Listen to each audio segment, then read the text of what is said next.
your regular fix of the best guests from the world of data and analytics. This is The Data Mix with Brian Booden and George Beaton.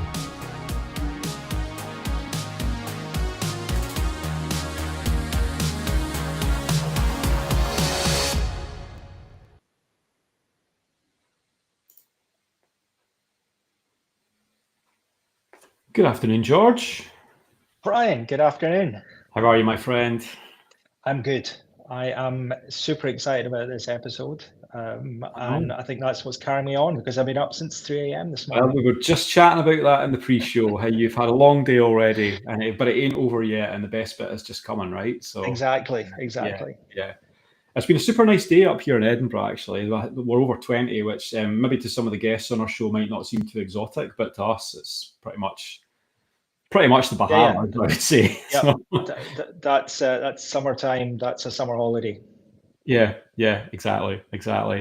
Well, look, it's really exciting to be here, and thank you everyone who bared with us as we adjusted the time of the show as well. We had to just move things out half an hour we've got such a cosmopolitan suite of guests today that we had to accommodate everyone, and it's taken us a bit of time to do that. But we are back for episode, I want to say 8, but I didn't actually check before the show. I think we're at episode 8. 8 sounds right.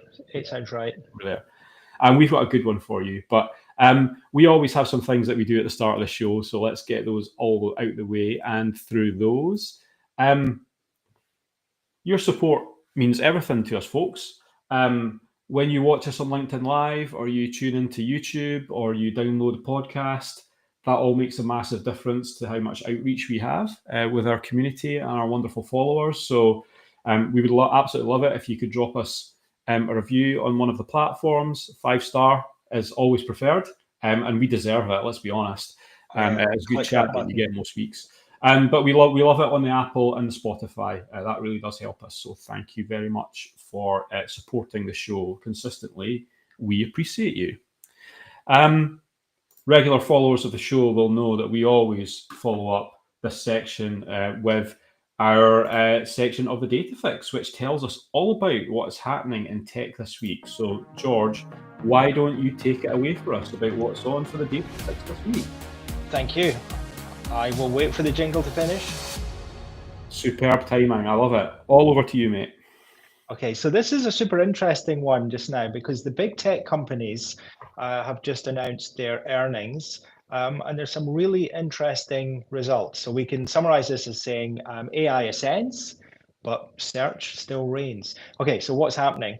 Big tech reported first quarter earnings, and the thing that's crystal clear is that the AI revolution is real. So it's not hype, it is real, but traditional tech foundations like search and advertising are still the engines of big money. So that I thought was interesting. So let's dive in. Alphabet and Microsoft, Meta, and Amazon all posted strong results across the board. AI-driven features, especially in search, are capturing user attention. So search keeps going up, even though AI is gathering pace and it's getting a lot of marketing lines. It is still search that is on the up. So people are still using Google. I wanted to say Bing, but I felt that might be a bit outdated. But people are still using Google over using Perplexity and GPT and Claude and these other methods. Quite. There's a couple of theories. I mean, I don't know what you think, Brian, but when I go onto Google nowadays, sometimes it seems like every single result is an advert. You've got to sort of scroll down quite a bit before you get to the real results. So maybe they're just thinking, okay, the days of search are ending. More is moving to AI, and they're just kind of cannibalizing their own results to get that extra money while they can. So it's an interesting look at the world, and I think the way you can say it is that at the moment AI is not cannibalizing advertising revenue just now; it's actually boosting it. So I think what we're going to continue to see is companies like Google, for just now, they're going to keep pumping that cash cow, which is search, and it's not just growing a little bit; it's growing in double digits, which is crazy. I didn't expect to see that. So even Bing search jumped 20% year on year, which is just astronomical, given all the other issues that are going on in the tech world with tariffs and things. So I think it does. It certainly proves that search is not dead yet. But I think what a lot of the analysts are doing is linking AI to search and saying that it's actually the AI results that are actually fueling this, which I find really, really interesting. So I see. I think the thing with that is that, see, when an AI hallucinates on you, you lose trust in it very, very quickly. So I read quite a lot of newsletters, and I've got one that's called Superhuman AI, which comes out every couple of days. And one of the big stories that reported on over the last few days is that OpenAI's latest model was hallucinating much more than normal. Like, it had regressed, and they actually had to put a bug fix in. It made me think, wow, okay, I thought bug fixes were just for code and search engines, but no, apparently they infiltrate our bots as well and our LLMs, and it just makes you think about the whole trust factor again, doesn't it? How long do you have to use something before you just resort back to safety, before you feel you don't have to resort back to safety? And that's what Google is. It's safety. Alphabet, Google, right? Same thing, but exactly. Yeah, I think it's interesting. And actually, the AI results at the top of a Google search now are actually quite interesting, and usually fairly accurate. Especially if you type a question into the Google search bar now, you're getting a half decent answer from Gemini, which is fascinating. But I think there's a lot more to be seen here in the coming months. I think the AI companies are going to put more and more effort into moving sort of advertising and search, keeping traffic on their platform, and trying to get ad revenue. One little nugget is Shopify. It was revealed in some code that Shopify have built an integration so that you can actually buy products in the future, you'll be able to buy Shopify products on the platform. So it's really interesting. It's going to have some implications on, we're now giving our data to a company like OpenAI, and it's, again, that trust factor is going to come into it. But it's fascinating, and I'm just wondering if it's a tipping point now, and how long can we continue to see these double-digit increases in search? Yeah, I mean, look, I think the cross-pollination of AI is something that we can talk about on the Data Fix, like, every time that we come on. There seems to be something that's happening in the market that is causing some kind of consternation. Yeah, I think it's just moving at terrifying speed now, absolutely terrifying speed, and to the point where you don't know what's AI and what's not. And I'm a part of that, right? I generated a Ghibli image of myself, and I posted it on LinkedIn for the engagement, and we all did it, right? We all killed trees and destroyed lakes by generating images. And it's funny, and we're going to have more long conversations about this in the Data Fix moving forward. But have you generated a cellophane packeted doll of yourself yet? No, I did. Yes, I did do that. And I used it. Yeah. I'm one of those guys. That's bad of me. Yeah. So if I destroyed your resources in your town with that, sorry, didn't need to do that. Anything else to close off on the Data Fix, mate? Or are we? Well, I had an interesting segue into our guests, which we always like a nice segue. You do like the segue. No, we were talking about this sort of rapidly changing world that we're living in just now with AI and what's happening with search, what's happening with tariffs. Not that we want to get political, but we've got some other guests here that are also thriving in this rapidly changing world, and I'm really excited about the conversation that we're just about to have. Yeah, I'm smiling because of quality segue. That's what it is. Absolute quality. And what a perfect way to end the Data Fix for this week. Thank you. Appreciate that. and you get more from the world of tech every time that we come on, which is just reason to join in itself, right? Yeah. Absolutely. Thanks for that, mate. So today is a very special day. Really, I want to say why that is. It's mainly because we're going to have 6 guests on our show at the same time, which is going to be interesting, and we'll see if it all works out. But those guests are very special. They are the Women Who Qlik. We've got Angelica, Klidas, Steph Robinson, Gwen Stamp, and Priscilla Pollinelli, and we're very excited to bring them on. So let's see if I can bring them on now. Here's the next tech challenge. Let's see if I can make it happen. I'm going to unmute them all first, and then we're going to go 1, 2, 3, 4. Look at that. Welcome, ladies. How are you? Welcome. Hopefully we can hear all of you. I didn't hear any of you there, so hopefully we can hear all of you. There we go. Hope so too. Yes, we can hear you. Thank you for confirming by speaking. So live on the show. We love it. So it's super cool to have you all here, and obviously there's like a big event coming up around the corner, which we'll talk about in a little bit more detail. But why don't we just start by letting everyone know who everyone is on the show? Angelica, why don't you give us a little bit of a rundown on you first, and then we'll pass around the room after that.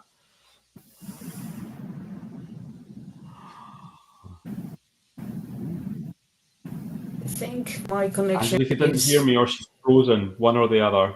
Why don't we start with Priscilla, if Priscilla can hear me? Okay. Hello, everyone. Thanks for being here today with these amazing women. I'm Priscilla. I'm head of data analytics at Vale. I'm still part of this amazing group. I'm Qlik Luminary since 2021. And I think Angelica is having some problems there. So it's amazing to be here today in this Women Who Qlik movement. Thank you very much, Priscilla. Gwen, why don't you say hello as well?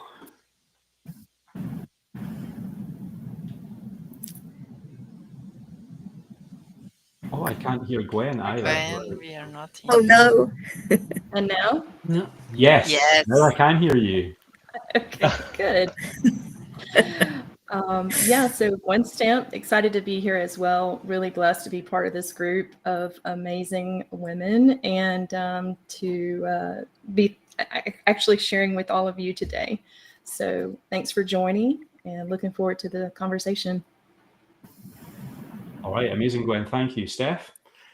Yeah, hi guys. So Steph Robinson, BI manager at JBS, Women Who Qlik person. I am so excited to be here today, and I'm a Qlik Luminary. I've been a Luminary for 6 years, I believe. So yeah, excited to get on with that chat. Yeah, we've got a lot of lifers in this room in terms of the Luminary and Partner Ambassador program. So yeah, there's a lot of experience in this room. Angelica, let's try you again now. Let's see if we can hear you now. Yeah, let's try it. It says "Oop, connection lost, reconnecting," but I hope you can hear me. So, Angelica, from the Netherlands, all the way. Joined by my dear friends, not only in a business way, but also, I love you guys, your girls, you guys. Had some good Guinness last year in Orlando with Brian and some good talks. I think I am a luminary. I used to be a luminary, and then I became a partner ambassador. I think for 9 years already. I have some pins and some bots above on my shelf, let's get this discussion going, please. Absolutely. Well, George, I'll let you get in a word on edgeways to start with. Why don't you get us kicked off here? I mean, everybody knows who I am, so I'm not going to do an introduction, but wow, what a fantastic panel we've got today. And I'm really excited to get into some of the topics that we have lined up. Where do we start? Well, I think why don't we start with like the origination of Women Who Qlik, and like obviously you've all known each other from different timelines, but in terms of like Women Who Qlik and as like, how did that all come about to start with? Why don't we give that to Angelica to start with to sort of kick us off? I think you should start with the girls at the bottom of the screen, because they are actually the first mothers of the of the Women Who Qlik, as they thought there were too little women and girls in our data world. And then I was a partner ambassador. I had to bind. So I think, Steph, you should kick off. Yeah, so it was kind of interesting because Priscilla, Gwen, and I, we were in London, and we were sitting around, you know, kind of doing we were watching some presentation, which is phenomenal, and we were so excited to be in London with the Luminary group. And Priscilla was sitting up to my left, I remember, and then Gwen came and stuck her head right in the middle of the two of us and said, "Have a look around the room." And and so I looked around the room and said, "What do you notice?" And the thing we noticed was, I think there was 5 women in a group of, how many people were there? There was like, what? 4 women in a group of 30, 40 people. And we went, whoa, maybe it was more than that. I forget. It was a lot of people, a lot of men sitting there, and there was us 4 women. And we kind of all looked at each other and went, you know, the penny dropped. And it was like, why is this? Why is this? So, you know, we had kind of drinks and chats after that, quite a lot of them. And we just said, we've got to do something about this. We've got to start some kind of movement. And we had all different ideas, and we're pinging each other on like WhatsApp, and, you know, and then we came up with the idea like Women Who Qlik. So, yeah, that was how it started. The beginning. I want to just add to that. Yeah, I just want to add to that I feel that, I remember the moment. I feel like, too, part of what was going on in my mind was I had this idea for a project, like an enablement project, right, for Qlik, because as a student, I became increasingly aware of the lack of attention that was being paid to Qlik as a technology. And how can this be? Because Qlik is so powerful and so impactful in my personal life. I mean, I'm in Lund. I'm at this amazing meeting. And, you know, we were all talking about how, you know, we love Qlik. Obviously, we bleed green. But I remember thinking, we wanted to do something, wanted to activate, we wanted to enable and share the message. But when we actually got there and that moment aligned, it was very much about, wow, we are the few. And so now, how can we also have an impact there? And I think that was where the story took off. And Steph was like already coming up with a name for the group. And it was just like, we were so motivated and energized by that conversation. Game changer. Yeah. Awesome. So how many people, Priscilla, anything to add on to that from your side? Well, no, I think that's what Steph mentioned. We were there, and when you look around, you pay attention, and I think this movement can do this for other spaces.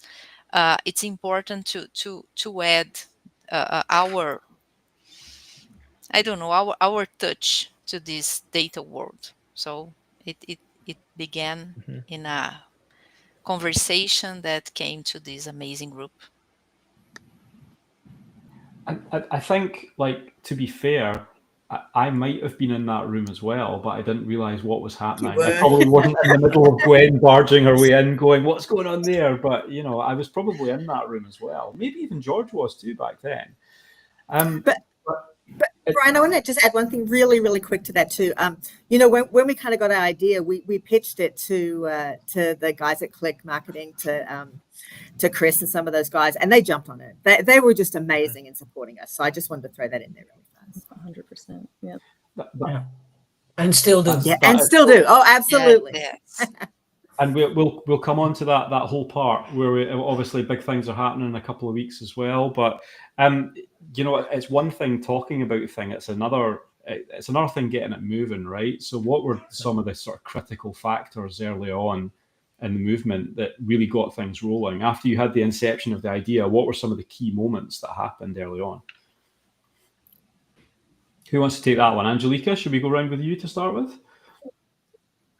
Well, I think what the girls did very well was having spots, for example, on Qlik Connect, but also having that a group evolve in a very natural way. We just set up a LinkedIn Live session. We had about 25 people, 28 girls online. I shouldn't say girls, women in the group. Secured a spot, and when I was attending at Qlik connect at that session where Priscilla, Gwen, and Steph were the panelist. There were such good questions from the women that were in that room, and it gave me goosebumps. And I think it grew from there.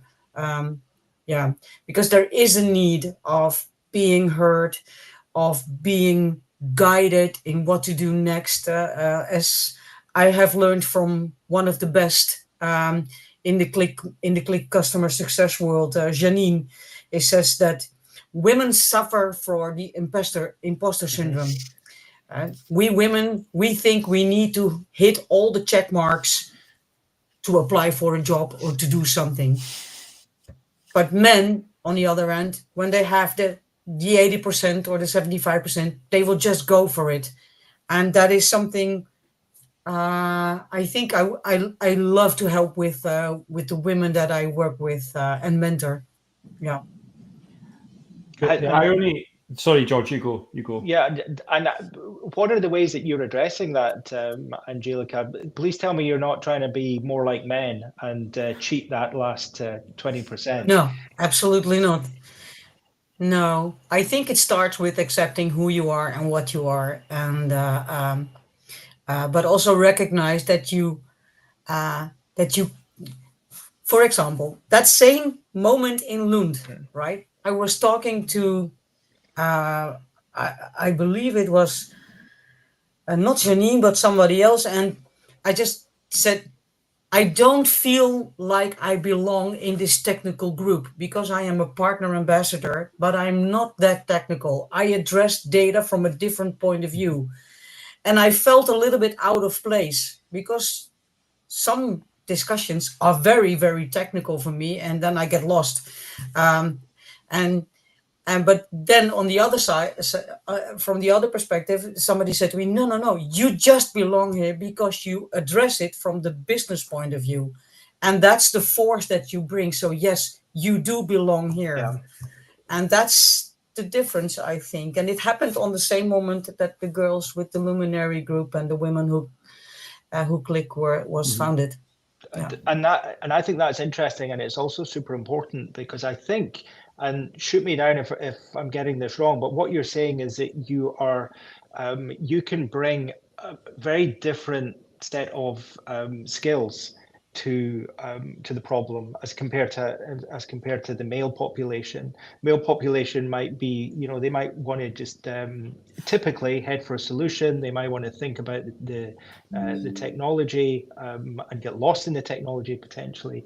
But so what you're saying is that as women, you're not trying to be like men in this space. You are bringing a completely different set of values. Yeah, I believe that the diversity can make us grow. And of course, we are all different, but we know that women has some characteristics that maybe to be more sensitive or even to be more emotional. That is something that women try to hide when we are in business, making deals. So we have to be ourselves, and that's a lot of value on that. So yeah. I think the irony is not lost on George and I that we are like two middle-aged white guys hosting a podcast in this environment, And I think on the other side of things as well, Angelica, I remember that comment that you made, and I'm not sure if it was me you made it to, but that comment about sorry, it just literally popped out of my head. When you start a sentence and it just pops out of your head. But it really resonated with me because, we all think differently, and I see it all the time when a group of men are in a room, especially when there's a technical problem to be solved. It's like get the Lego out and solve the problem on the spot. That's what we do, and it's not like it's quite hard to not do that. And I think you need a different skill set nowadays. It's not enough just to say, let's just build the thing. We have to take a step back and in some ways be a bit emotional about these things and be a little bit compassionate about the problems that we're trying to solve. And I think that's difficult under the time pressures that we're all under nowadays, but it's like we're having to evolve ourselves because AI is trying to push us in another direction, right? Where we just try and solve something by literally speaking to something or typing it in. And I think having that spread of skills is just so important.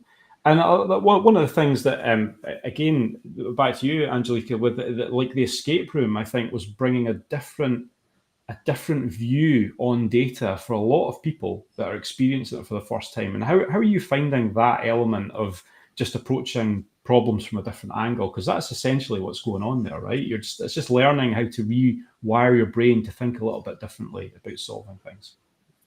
Yeah, well, Einstein said it once, playing is the highest form of learning, and children play and learn, and that is how we can learn. And that's how I set up my courses. It's gamified, and it's with quizzes, it's interactive, and this is the way how people learn. And the data escape room is one element that I use. We have two different ones, and a third one is coming, but it helps people to learn to work together, but also speak the same language and multitask. You need different people. You need men, women, and others in a team to work together. Yeah. I love that. I think over my life, certainly, there's been a push around political correctness, and then I think there's a fear in the male population. It's maybe not a fear. It's just we don't know exactly how to work with women. What is the best way to work with women? Nobody wants to offend, and sometimes then we're just sort of looking for that idea, that guidance, that support. And I think what you're bringing to this now is a way of you're saying quite clearly here that look, we bring a different value to this to the pot here, and men, don't worry, your job's not redundant. There's still something for you to do, but look at what we can create together. And I love that. I think that's a really important message.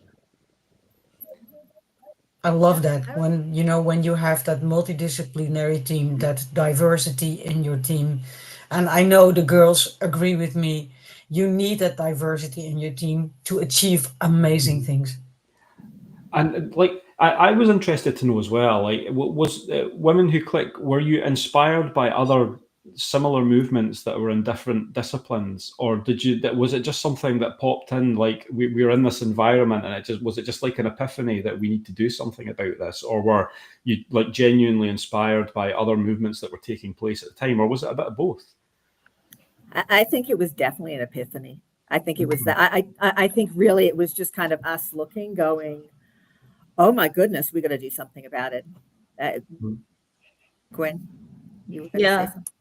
No, absolutely nodding my head. I feel like part of it was just that realization that moment, like we're in this select group of experts, right, at this event. And just at that moment, it was kind of an epiphany. But I do think that, the longer journey for me was always about enablement. And as I had begun my career in Qlik and wanting to empower others, I don't really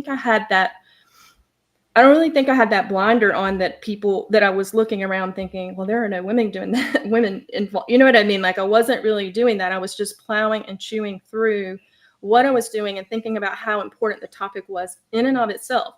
How can I connect more people? Network, collaboration, building skills, listening, all of those things are super important.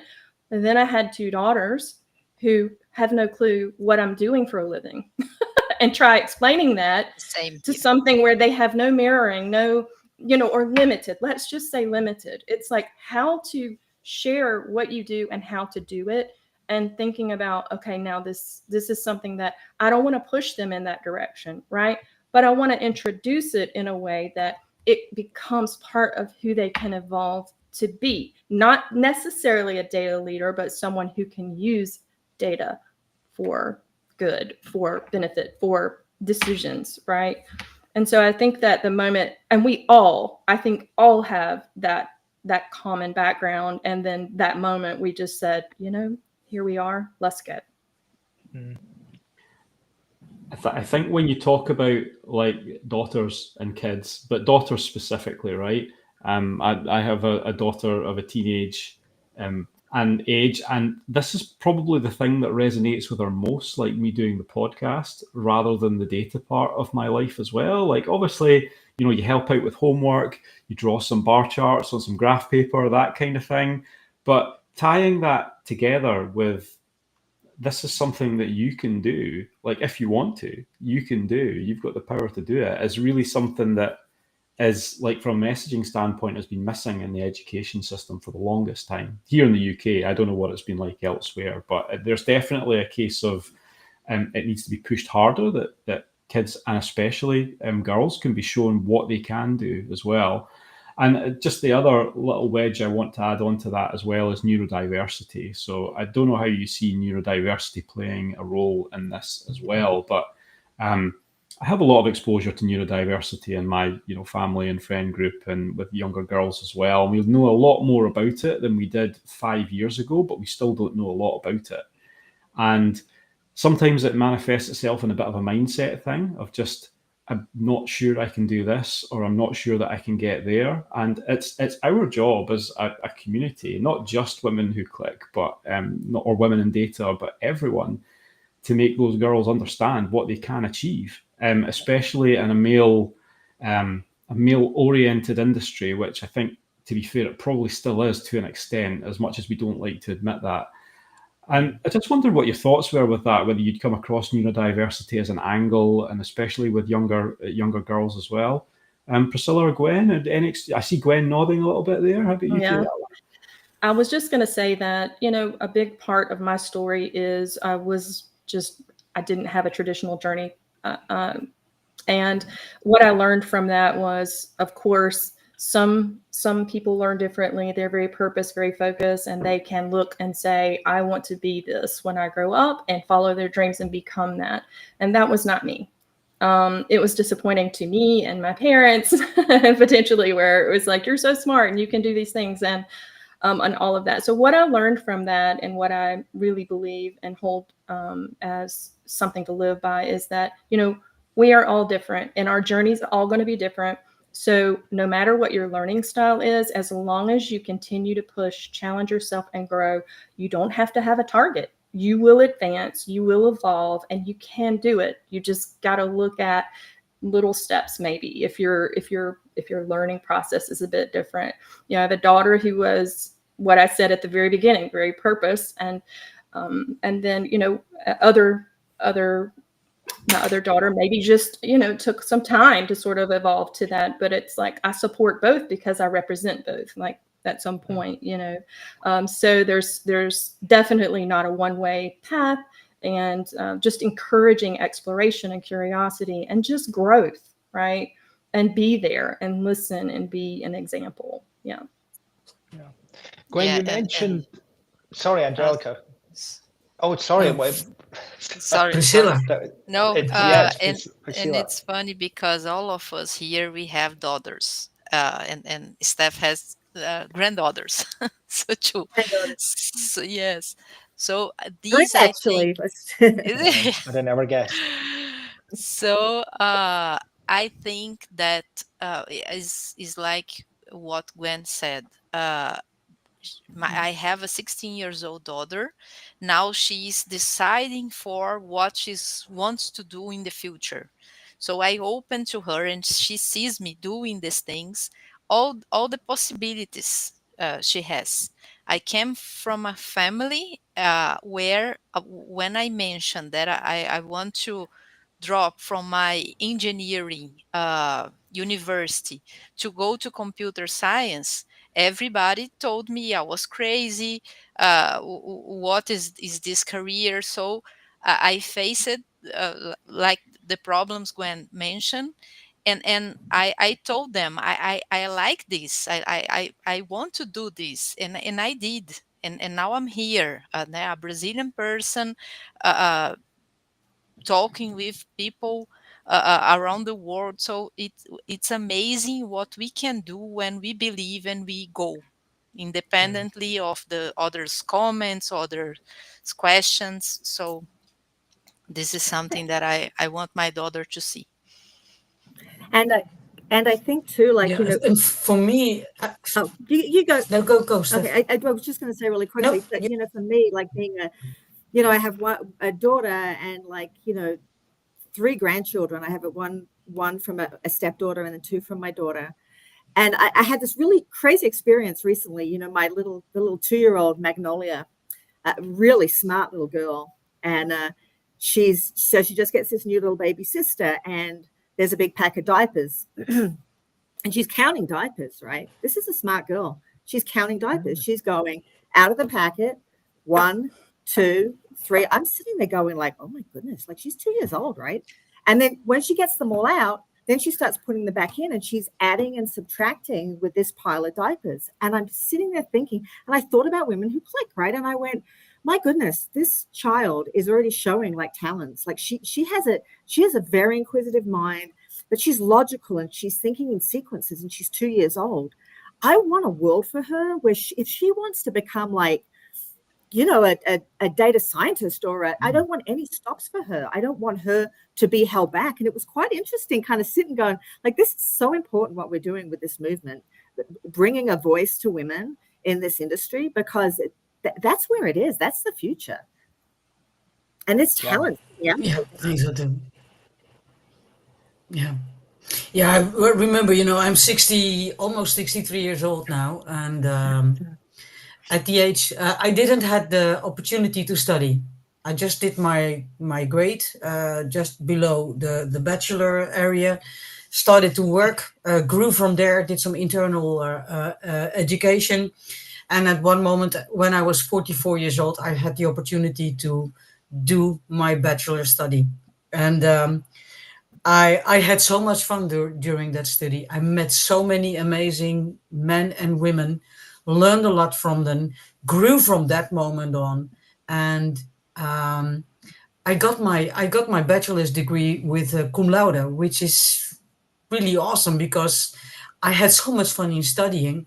And from there, I had the opportunity to grow further, look beyond the safe borders of the governmental organization where I was working, jump into the commercial world, finding out that it's a hard world, that you have to work hard, that you have to study, to learn, to keep up with things, being a manager, not being a manager anymore. And at the end, I wrote a book. And I met Priscilla and the others, which is crazy. Who would have thought that I, as a dyslexic girl, would have written a book in a foreign language? Yeah, it's crazy that, like, the pathway that this has taken, and something that you all mentioned there that really stuck with me actually was when you talk about Women Who Qlik, you're not just appealing to the people in the room at a conference, right? You're not just appealing to them. You're actually appealing to a completely different generation, and you might say generations, because what you're doing is you're standing up and being counted. And when your future generations see you standing up and being counted, that makes them want to stand up and be counted as well. And I think that's just like an incredible message. And we will get to that part very, very soon, where we talk about the specific events of what's coming in the next few weeks. But something I wanted to ask you all as well, in terms of like the physical things that you've been doing, how has this evolved from like an idea into a community, into a movement? Because I'm guessing, like, we've talked about how there's been some meetings, and we talked about before the call how you've all met each other pretty much as well. So does someone want to comment on that a little bit about how it's all just evolved? And because it's become quite a big thing now, right? Brian, I had a work associate of mine who is in the UK just ping me on Teams and go, are you in that Women Who Qlik thing? And I'm like, yeah. Oh, I was just at this conference, and it was some random, I don't even know what the conference was they were at. It was a food conference, and someone came up and said, oh, I think you have someone in your organization that does this Women Who Qlik. How can I contact her? Like, it was really cool. And I think first of all, I think it's growing because the message is very true. And I think the support that we've got from Qlik to kind of bring it out. And I think that first I think our first breakout session that we did at Qlik Connect, it resonated with people, and people just kept coming. Like we were talking to a group of people, and it just kept filling up, and more people were kind of coming in and getting involved. And I think the word really got out from that.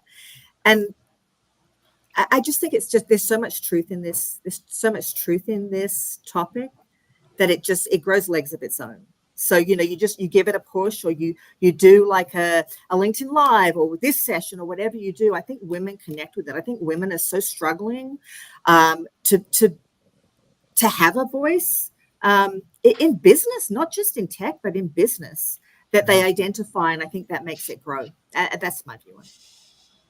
And I'm very passionate. Yeah, I definitely want to add to what Steph said. I mean, there, of course, have been a lot of events. There's sort of a community in the Qlik community space dedicated to the group. I think we can do more, but it has been a very interesting year. And I think one of the coolest things was somebody reached out directly to Steph and said, you know what, we want to have a couple of you guys come in and just share sort of a little bit about the organization and how, how it impacted you, what you can give as sort of, advice or suggestions to the team. And it was a team full of women that day that we went through that. It was really awesome to think that it's tangible and it's attainable, and it makes complete sense. And it's like, once you open that door, then somebody says, oh, we could do that, or we should do that, or let's do that. Right. So it's about just being there, like you said, being able to be upfront and be open to sharing, and definitely being honest about, your journey and your story, so you can connect to people and they feel supported and heard. That was the key thing, I think, from last year. I think as we had many discussions after that event, what was interesting was the safety of the event. Feeling like people were able to contribute to the conversation without judgment, right? Without repercussion. And so, and I think that was. Sorry, Gwen. I was going to say, I was going to just add in and be vulnerable. Like, I think that there's so much honesty around Women Who Qlik. Like, we talk about, like, from our heart. And when you come to one of these sessions, like, we're telling it as it is. We're not sugarcoating it. We're not kind of saying, oh, it's like, oh, you do this course and things are going to be great. We're like kind of talking like from points of vulnerability. Yeah. And Steph, are you managing to get the message out across the age demographic? I'm curious here, because I'm wondering if people are coming into Women Who Qlik and into the industry as a change of career, or are they coming in from school at the grassroots level and because they can see a career and a future in this right from a young age? George, I think it's both, right? So I have a lot of people reaching out to me on LinkedIn and even on Facebook, like discussing it. People directly from schools, like, wanting help, asking questions. And then we did one LinkedIn Live, and we had a bunch of guys kind of my age, in the 60s group, who were like, looking at retirement and what does that mean? What does that mean for a woman? What does that mean for a woman in tech, right? I'm not quite there for retirement, but hopefully in the future. But you know what I'm saying? Like, so yeah, I think all demographics, because I think this is something that touches everyone, whether you're entering the workforce or whether you're like in the middle of the workforce trying to navigate it, or whether you're kind of looking at, well, then what is my future? I now have all these skills. Where do I go? So I think all demographics are included. Yeah.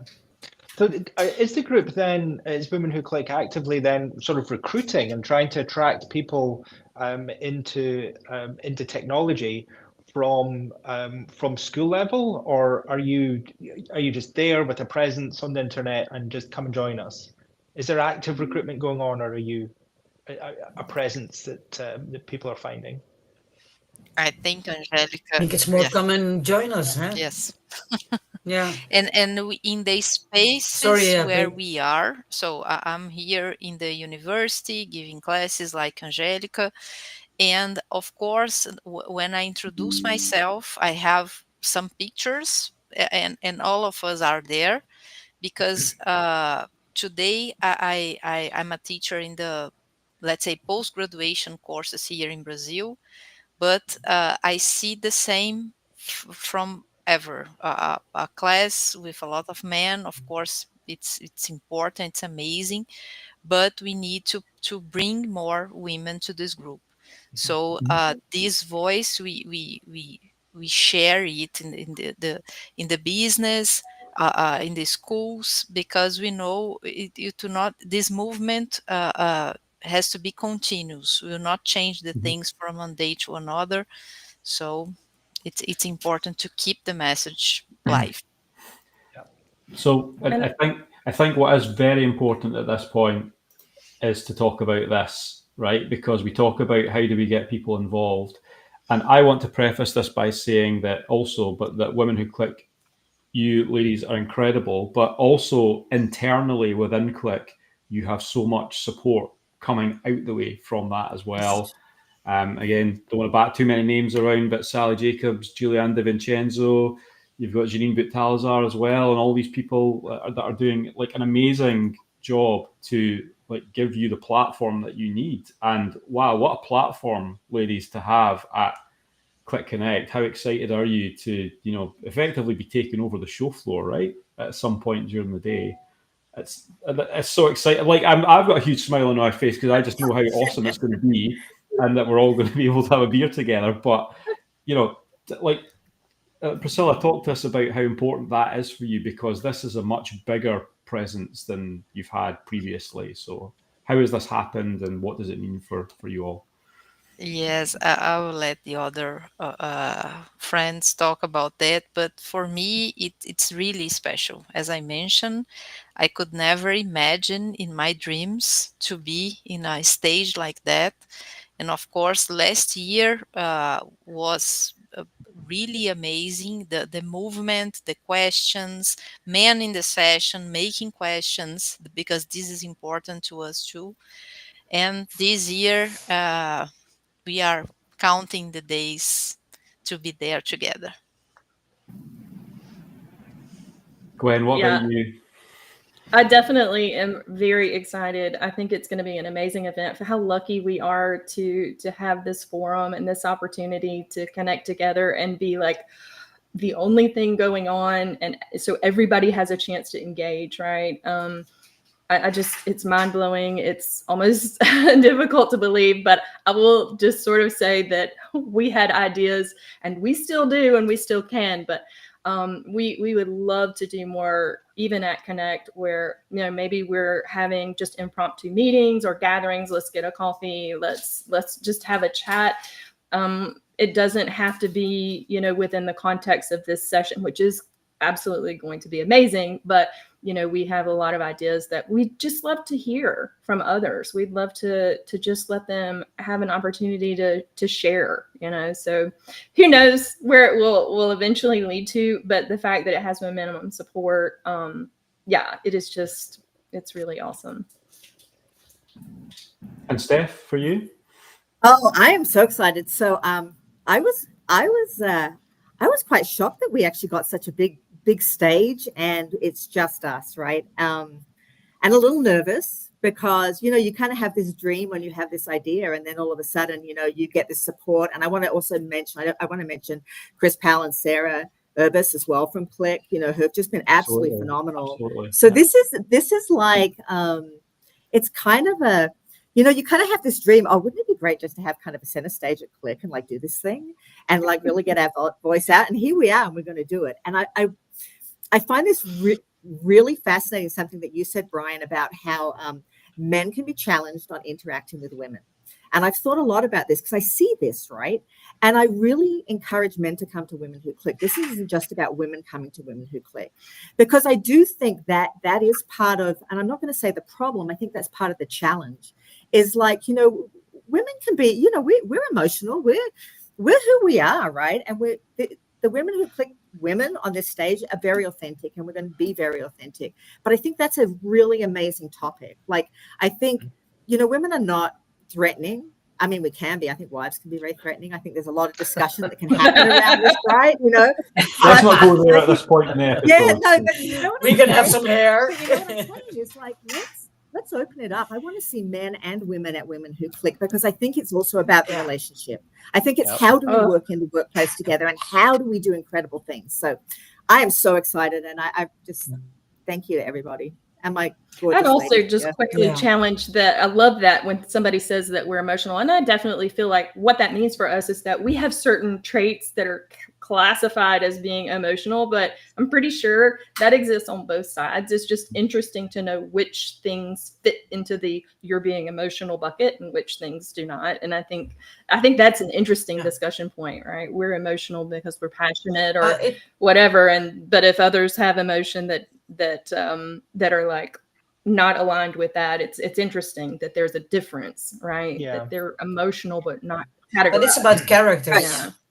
Guys, it's about characters. It's about who you are. It's about how open you are, how you address things, and so on. And we just need to respect each other in the most broad way. And yes, we are different, absolutely, but we have to respect each other in the most broad way, to listen to each other, and find out what things are, what issues, what successes, what failures, whatever we can learn from each other. And that's very important. And I'm very grateful that we have the big podium at Qlik Connect this year with 3 other amazing women, led by Julianne. I think it's Laura Ashworth.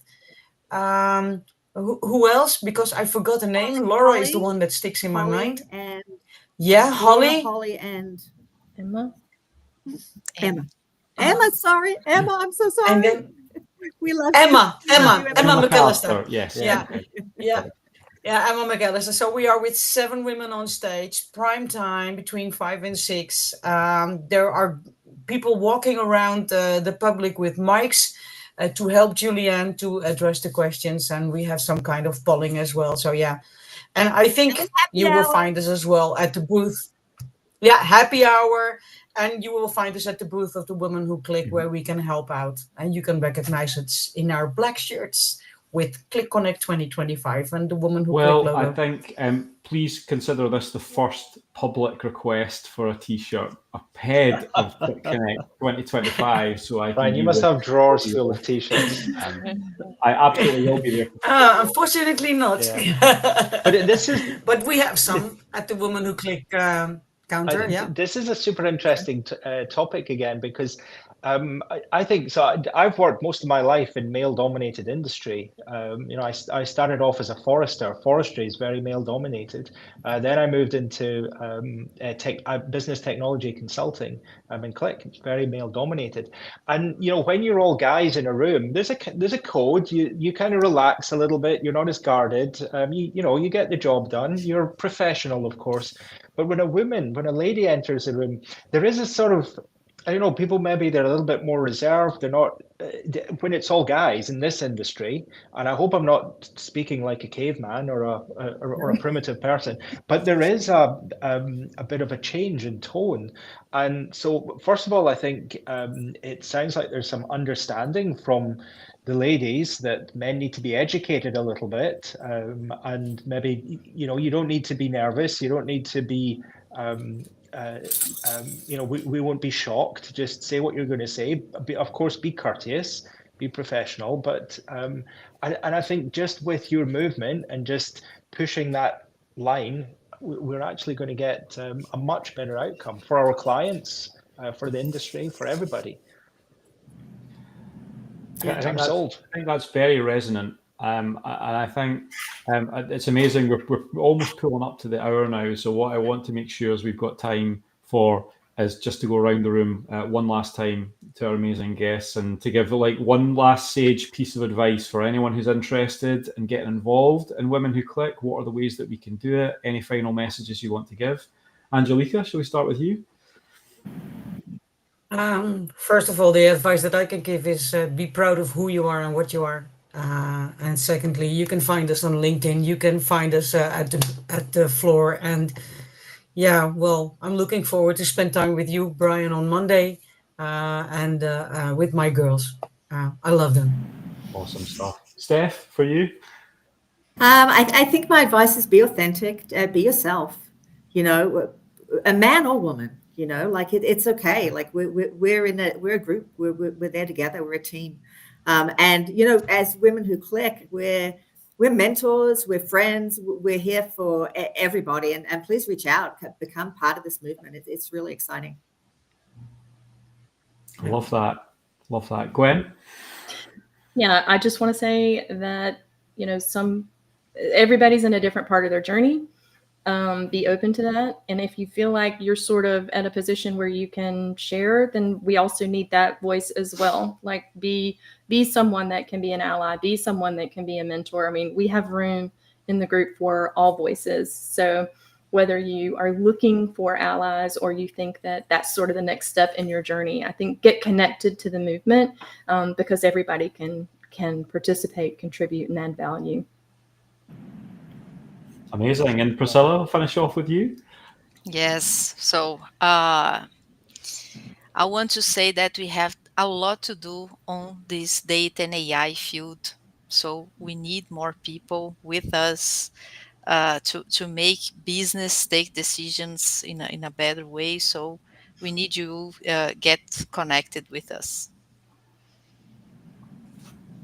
Absolutely. Like the messages just resonate so much, and I'm sure I see lots of things pinging in the background of my screen. I know that you guys have shared this meeting a few times as well, and I can see a lot of pings going off. So hopefully this served as an ample sneak preview to the main course that you will get at Qlik Connect in a few weeks' time at Orlando at Coronado Springs. And you guys, what day are you guys on? Is it the Wednesday?